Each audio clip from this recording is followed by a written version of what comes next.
Good afternoon बच्चे, कैसे हैं आप लोग। आज के इस नए वीडियो में आपका स्वागत है। तो कल के वीडियो में हम लोग चैप्टर 12 आया बसंत कविता, जो सुमित्रानंदन पंत जी के द्वारा रचित कविता है, इसके भावार्थ के बारे में अध्ययन किए थे। कैसे बताया गया कि बसंत के आगमन से इस कविता में प्रकृति में होने वाले परिवर्तनों के बारे में बहुत सहज तरीका से दर्शाया गया है कि बसंत के आगमन से बसंत अपने चंचल कदमों से हर घर, हर मार्ग, हर वन में अपने आगमन का संकेत देता है। बसंत के आगमन से फाल्गुन का सूनापन दूर हो जाता है और चारों तरफ सौंदर्य फैल जाता है। बसंत की खुशबू अपने शीतल ज्वाला से सभी के हृदय में मधुर दाह फैलाता है। सभी शाखा पे नए नए पत्ते, नवीन पत्ते में जान आ जाती है। सभी पत्तों में मांसल के समान रंग खिल जाता है। दीप की लौ के समान सभी जगह नीले पीले रंग के फूल जगमगा जाता है।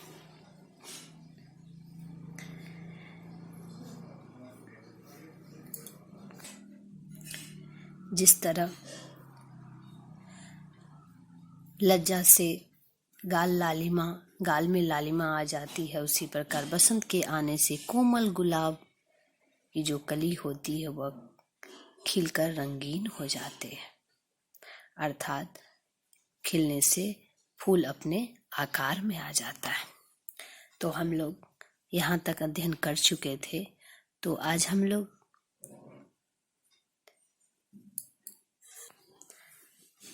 लोग यहाँ से अध्ययन करेंगे। कहा गया है, कली के पलकों में मिलन स्वप्न, अली के अंतर में प्रणय गान, लेकर आया प्रेमी वसंत, आकुल जर चेतन स्नेह प्राण। क्या कहा गया इस पंक्ति में? कली का अर्थ होता है कली, अर्थात फूल का कली। क्या कहता है? बसंत के आगमन से कली के पलकों में, ठीक है, बसंत के आगमन से कली के पलकों में स्वप्न का मिलन होता है। ठीक है। अली का अर्थ होता है भ्रमर, जिसे हम भौरा भी बोलते हैं। भ्रमर स्नेह का गान गाकर,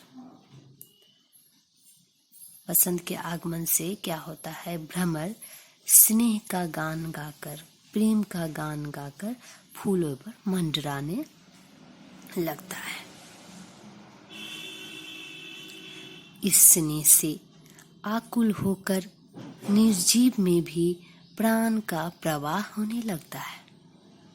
ठीक है। क्या बताया गया कि वसंत के आगमन से कली के पलकों में स्वप्न का मिलन होता है।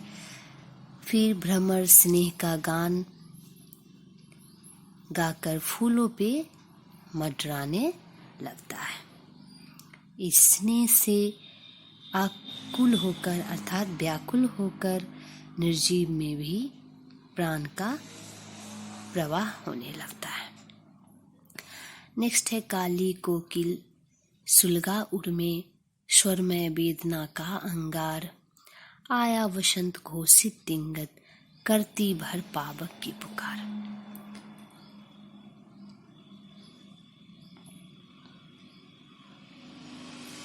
क्या कहा गया इस पंक्ति में कि काली कोकिल सुलगा उर्मे, स्वरमय वेदना का अंगार। काली कोकिल वेदना का अंगार लेके सभी के हृदय में स्वरमयी, अर्थात स्नेह से भरा, प्रेम से भरा गान को सुलगा रहा है। बसंत के आगमन से काली कोकिल वेदना का अंगार लेकर सभी के हृदय में स्वरमय, स्नेह के समान, प्रेम के समान सभी के हृदय में एक संगीत, एक मधुर गान गा रही है। आया वसंत घोषित दिंगत, करती भर पावक पुकार। क्या कहा गया कि पावक की भर पावक की पुकार। बसंत घोषणा कर रहा है कि दिशा का अंत होता है। दिंगत का अर्थ होता है दिशा का अंत। बसंत यह घोषणा करता है कि वह अपने हृदय में पावक की पुकार। पावक का अर्थ होता है, पावक का अर्थ आग होता है, अर्थात बसंत के आने से सभी जगह जगमगा रही है। क्या कहा गया कि बसंत यह घोषणा कर रहा है कि बसंत के आने से सभी सृष्टि जगमगा रही है। हमारी सृष्टि जगमगा रही है, हमारा सौंदर्य खिल उठा है। आप प्रिय निखिल के रूप रंग। निखिल का अर्थ होता है संपूर्ण। रिलमिल अंतर में ईश्वर अनंत। रचती सजीव जो प्रणय मूर्ति, उसकी छाया आया वसंत। इस पंक्ति में कहा गया है आप प्रिय संपूर्ण ये रूप रंग रिलमिल हो जाता है अंदर में ईश्वर अनंत, और भ्रमर का फूल के अंदर में स्वर का अनंत, अर्थात स्वर की सीमा कोई सीमा न हो और उसमें वह फूलों के अंदर वह रिलमिल होकर गान गाते रहता है। रस्ते सजीव जो प्रणय मूर्ति, उसकी छाया आया वसंत। उसकी छाया में वसंत वह प्रेम की सजीव मूर्ति का निर्माण कर रहा है। बसंत की छाया में वह प्रेम की सजीव मूर्ति का निर्माण कर रहा है। क्या कहा गया इस पंक्ति में कि आप प्रिय संपूर्ण ये रूप रंग रिलमिल होकर भौरों की तरह, भ्रमर की तरह, जिसके स्वर का कोई सीमा ना हो, वह स्वर अनंत की तरह गान कर रहा है। और उसकी छाया में, अर्थात किसकी छाया में, वसंत की आया बसंत, अर्थात उसकी बसंत की छाया में वह प्रेम की सजीव मूर्ति का रस्ते अर्थात निर्माण कर रहा है।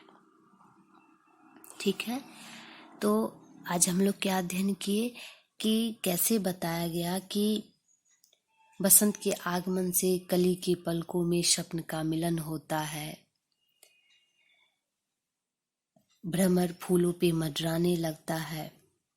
स्नेह से व्याकुल होकर निर्जीव में भी प्राण आ जाता है। कोकिल वेदना का अंगार लेके सभी के हृदय में प्रेम का गान गाने लगता है।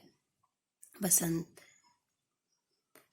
के आगमन से सभी बसंत के आगमन से सभी जगह जगमगा उठता है।